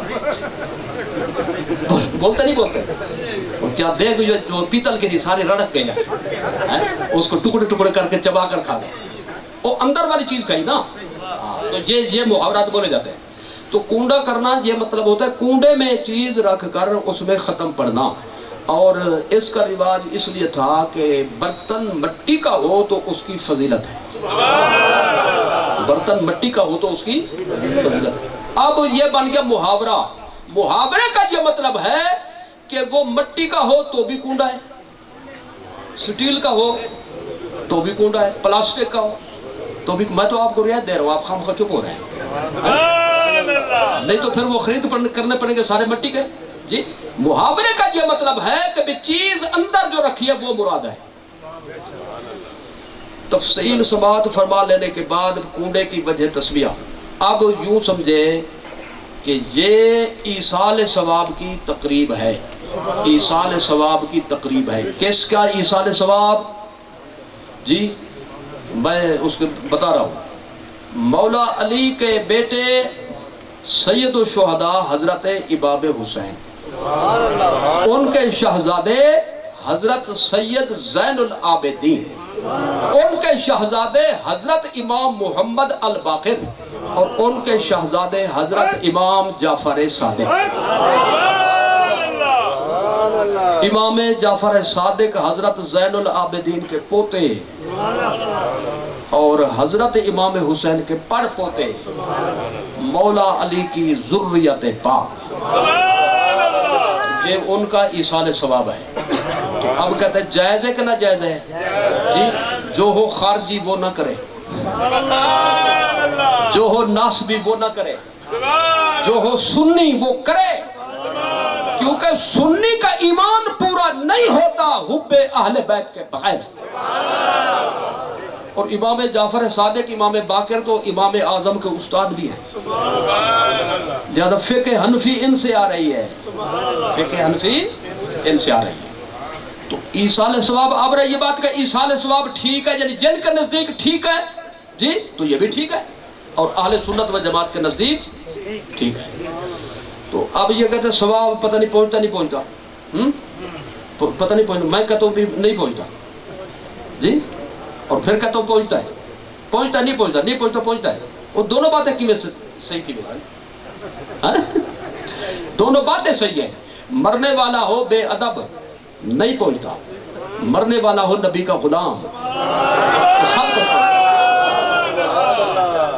لہذا کرو بھی سی نہ بھی کرو, دیکھ لیا کرو, پہنچے گا بھی یعنی مال ضائع تو نہیں ہو جائے گا. اس طرح سے کیا کرو. پھر ایک جگہ MLC میں گیا تو کہنے لگے ٹائم بہت تھوڑا ہے, کتاب کا حوالہ نہیں چاہیے, بس ہمیں صرف مسئلے کا جواب دے دے, جنازے کے بعد دعا مانگنا کیسا ہے؟ میں نے کہا جائز ہے, جائز ہے, جائز ہے, اللہ کی قسم جائز ہے. ناجائز ہے, ناجائز ہے, ناجائز ہے, اللہ کی قسم ناجائز ہے. وہ کہتے ہیں 1 منٹ میں 2 فتوے کیسے؟ میں نے کہا مرنے والی کی 2 قسمیں ہیں. اس نے کہا جلدی دے, میں نے کہا جلدی دے رہا ہوں. آج یہ ہے مسئلہ اصل میں. تو امام اعظم کے اساتذہ ہیں, مولا علی کے لاڈلے ہیں, رسول اللہ کا خاندان ہے, اور ان سب پر ہمارا ایمان ہے. جائز ہے یہ ایصال ثواب, جائز ہے, جائز ہے, جائز ہے, جائز ہے, اللہ کی قسم جائز ہے. جی تسلی ہو گئی. اچھا اب کچھ حضرات یہ کہتے ہیں کہ بھئی یہ شیعہ کا کام ہے. کس کا؟ میں کہتا ہوں بہار شریعت کس مذہب کی کتاب ہے؟ وہ بولو. بہار شریعت اعلیٰ حضرت کے شاگرد اور خلیفہ کی کتاب ہے, اس پر اعلیٰ حضرت کی تصدیق موجود ہے. یہ سنیوں کی کتاب ہے. اس کے 16ویں حصے میں لکھا ہوا ہے امام جعفر صادق کے کنڈے جائز ہیں, جائز ہیں, جائز ہیں. ٹھیک ہے. تو شیعہ کی بات ہوتی کیوں لکھتے ہو؟ البتہ یہ ہوتا ہے کہ بعض اوقات 2 عقیدوں یا 2 مذہبوں 2 جماعتوں میں ایک بات مشترک ہو جاتی ہے. یہ کوئی بات نہیں, اللہ ایک ہے. بولو حضور اللہ کے رسول ہے. شیعہ کہتے کہ نہیں کہتے؟ اب ان کو بھی چھوڑ دیں, یہ بھی ہمیں چھوڑ دیں شیعہ جو کہتے ہیں. اور خدا کے بندے کچھ لحاظ کرو, تم چھوڑ دو, ہم کیوں چھوڑیں؟ کیونکہ اصول تمہارے ہمارے نہیں ہیں. اچھا اب یہ کہتے ہیں کہ بھئی یہ بتا دیں کہ بھئی اس میں یہ ایک کہانی پڑھتے ہیں یہاں پہ اس موقع پر, یہ فضول باتیں ہیں جی. 10 بیویوں کی کہانی, 10 بیویوں کا معجزہ, اس نام سے ایک کتاب ملتی ہے, رسالہ ملتا ہے بازار میں, اس کو کچھ لوگ پڑھتے ہیں. وہ ہماری کتاب نہیں, اہل سنت کے مسلک کی نہیں, اس کو نہیں پڑھنا. اور کچھ لوگ کہتے ہیں کہ بھی سورج نکلنے سے پہلے پہلے تقسیم کر کے کھا جاؤ، باہر نہ نکالو، مرد کھائیں عورتیں نہ کھائیں. جو یہ کہتے ہیں ان کے فیصلے ہیں، سنی مسلک کا فیصلہ نہیں ہے. رات میں بھی جائز، دن میں بھی جائز، سورج کے اجالے میں بھی جائز، رات کے اندھیرے میں بھی جائز، ہر حوالے جائز. مرد کھائیں تو بھی جائز، عورتیں کھائیں تو بھی جائز. تبرک جو ہوا، تبرک مردوں کے لیے ہوتا ہے، عورتوں کو محروم کرو گے. اچھا ایک صاحب کہنے لگے امام جعفر صادق کی نہ وفات نہ اس میں ولادت، پھر 22 رجب کیوں؟ 22 رجب کیوں؟ کیونکہ 22 رجب امام جعفر صادق کی ولادت کی تاریخ نہیں ہے اور نہ ہی وفات کی تاریخ ہے. میں کہتا ہوں جو بات سمجھنا ہے اس کو سمجھنا ضروری ہوتا ہے. لکھنے والے کا قصور نہیں ہوتا، غلط پڑھنے سمجھنے والے کا قصور سمجھا جاتا ہے. ایک بندہ ٹرک کے نیچے آ گیا جی، اٹھا کر لے گئے ہاسپٹل میں، طبی امداد اس کو مہیا کی، ہوش آ گیا، اس کو بچ گیا. ڈاکٹر صاحب نے کہا کہ وہ ہٹا گٹا ہے تو، اتنا صحت مند ہے، عقل مند ہے، تو ٹرک کے نیچے کیسے آ گیا؟ کہتا ہے کہ بھائی میں اس لیے آ گیا کہ بھائی دیکھ تو رہا تھا لیکن ٹرک کے اوپر لکھا ہوا تھا تسی لنگ جاؤ ساری خیر ہے.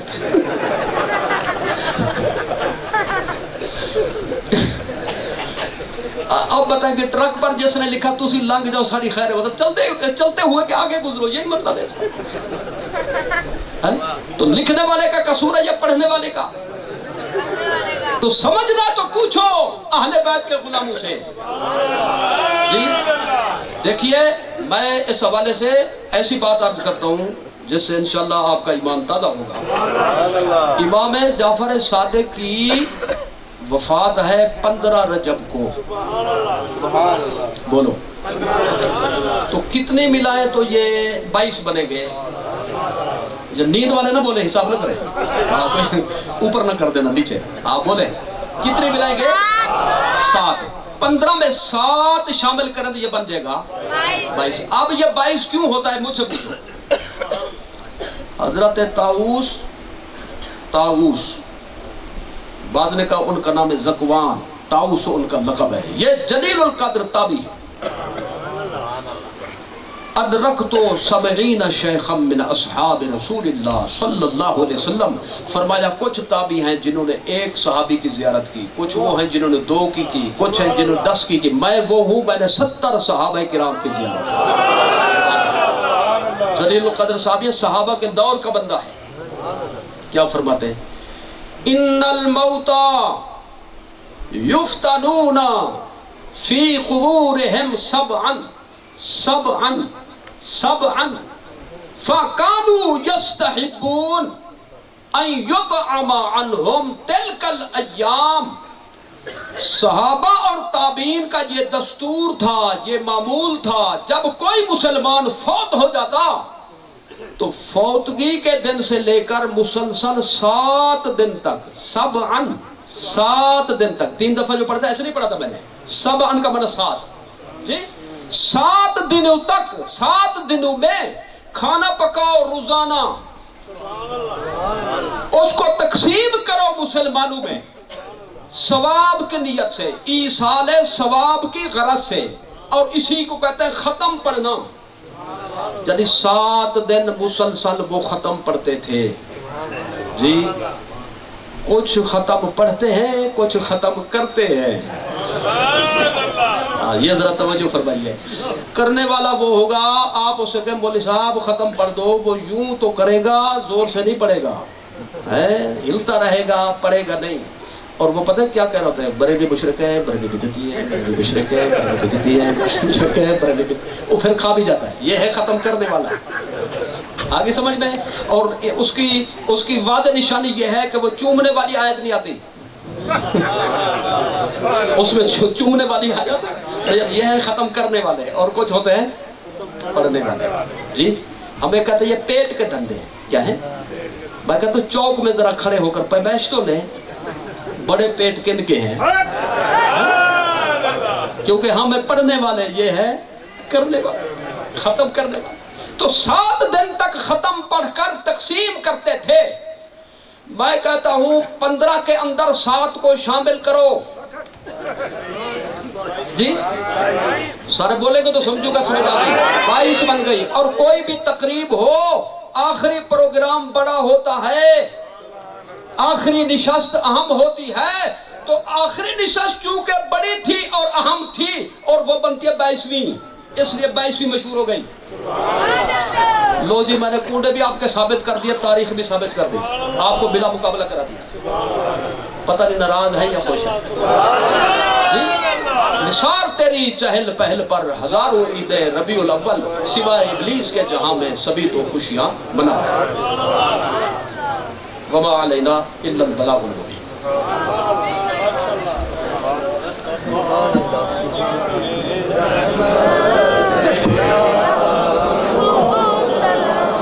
شمائے بز میں ہدایت پہ لاکھوں سلام، فرق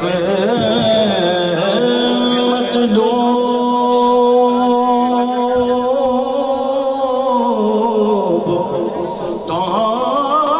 طالب میں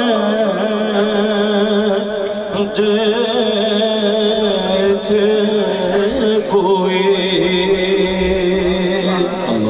قصہ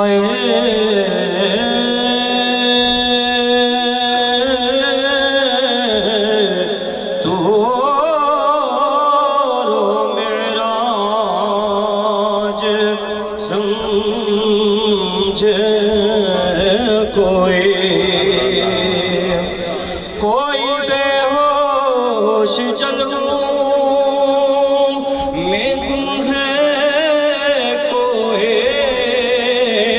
کس کو دیکھو یہ موسیٰ سے پوچھے کوئی، آنکھ والوں کی ہمت پہ لاکھوں سلام، مصطفیٰ رانے رحمت پہ لاکھوں سلام، شمع بز میں ہدایت پہ لاکھوں سلام، وہ ہمارے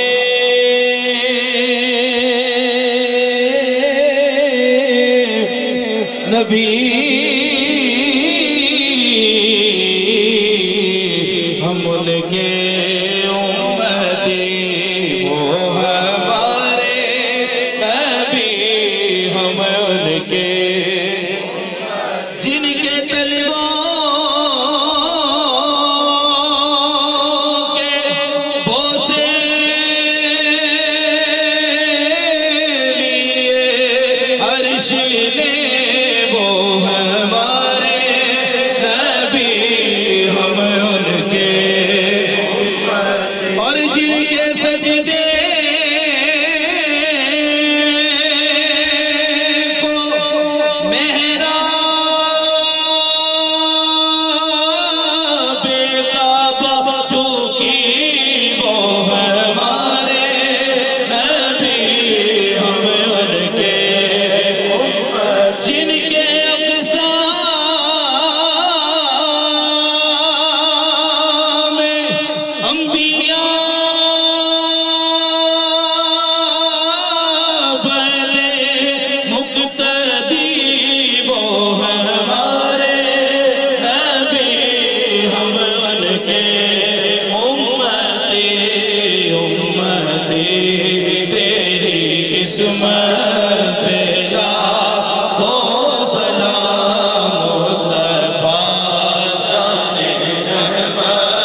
تشریف رکھو اپنے سب نمو کر کے لینا بنا پر بیٹھ جاؤ ختم پاک پڑھے جائے گا اس کے بعد انشاءاللہ اجتماعی دعا ہوئے گی تمام دوست آمنے سب نمو کر کے لائنر دے وچ بیٹھ جاؤ تاکہ لنگر تقسیم کرنے آسانی رہے تمام دوست بسم اللہ من الشیطان الرجیم بسم اللہ الرحمن الرحیم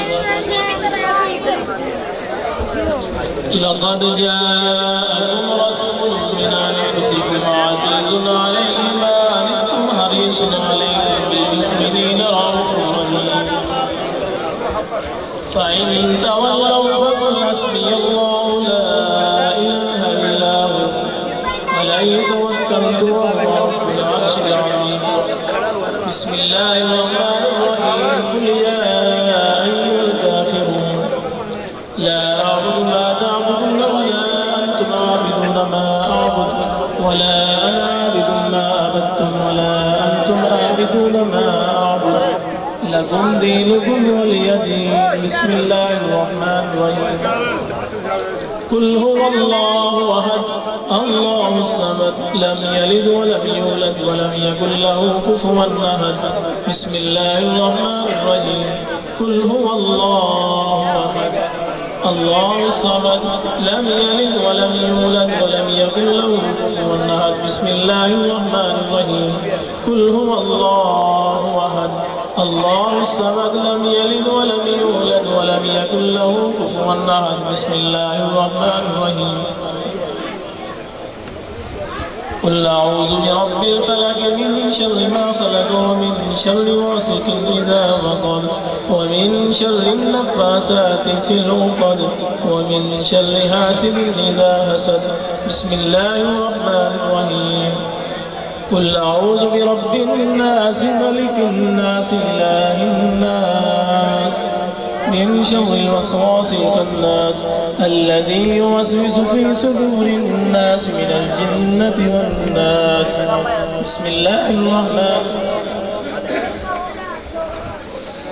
الحمد لله رب العالمين الرحمن الرحيم مالك يوم الدين إياك نعبد وإياك نستعين اهدنا الصراط المستقيم صراط الذين أنعمت عليهم غير المغضوب عليهم ولا الضالين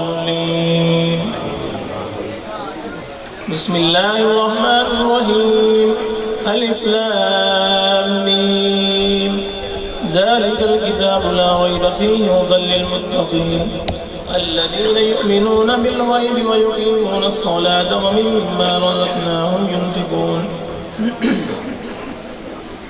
والذين يؤمنون بما أنزل إليك وما أنزل من قبلك وبالآخرة هم يوقنون أولئك على هدى من ربهم وأولئك هم المفلحون إن رحمة الله قريب من المحسنين دعواهم فيها سبحانك اللهم وتحيتهم فيها سلام وآخر دعواهم أن الحمد لله رب العالمين وما أرسلناك إلا رحمة للعالمين ما كان محمد أبا أحد من رجالكم ولكن رسول الله وخاتم النبيين وكان الله بكل شيء عليما إن الله وملائكته يصلون على النبي يا أيها الذين آمنوا صلوا عليه وسلموا تسليما تمام حضرات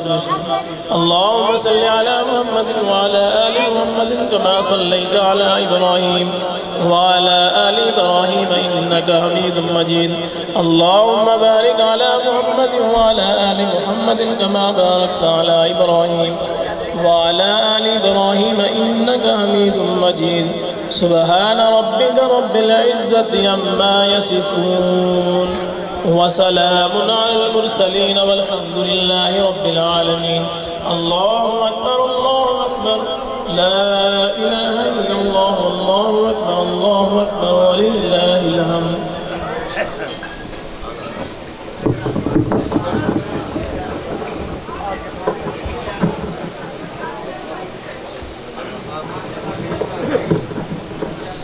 اللهم صل وسلم وبارك على حبيبك وآله وصحبه أجمعين عدد خلقك ورضاء نفسك وزنة عرشك ومداد كلماتك. اس محفل میں جس قدر جس صورت میں جتنی نیکی کی گئی ہے اللہ تعالیٰ سب کو شرف قبولیت عطا فرمائے، سب کا ثواب اپنے محبوب کریم سید عالم صلی اللہ تعالیٰ علیہ وسلم کی بارگاہ اقدس میں پہنچائے. سرکار کے توسط سے جملہ انبیاء و مرسلین علیہ السلام، جملہ صحابہ کرام، جملہ اہل بیت عظام، تابعین کرام، اتباع تابعین کرام، ائمہ مجتہدین، فقہاء محدثین، متکلمین اسلام، جملہ مشایخ سلسلہ، مشایخ فقہ، مشایخ حدیث، جملہ مومنین مومنات، المسلمین المسلمات، الاحیاء منہم والاموات، سب کی ارواح طیبہ پہنچے. اللہ تعالیٰ اس محفل کو قبول فرمائے. جس مقصد خیر کے لیے بانیان محفل منعقد کی اللہ تعالیٰ اس میں ان کو سرخرو فرمائے. جتنے حضرات دست بدعا ہیں، بزرگ ہیں، جوان ہیں، بچے ہیں، اللہ تعالیٰ سب کے حسب حال، سب کے حسب حاجات فضل و کرم فرمائے، سب کی مشکلیں آسان فرمائے، پریشانیاں دور فرمائے، مقاصد حسنہ میں کامیابی عطا فرمائے، بیماروں کو شفا عطا فرمائے، مقروضین کو قرضوں سے نجات عطا فرمائے، بے اولادوں کو نیک اولاد عطا فرمائے، بے روزگاروں کے لیے رزق حلال کے دروازے کشادہ فرمائے. جو برسر روزگار ہیں اللہ تعالیٰ ان کے رزق حلال میں برکتیں وسعتیں عطا فرمائے، بے نمازوں کو نمازی بنائے.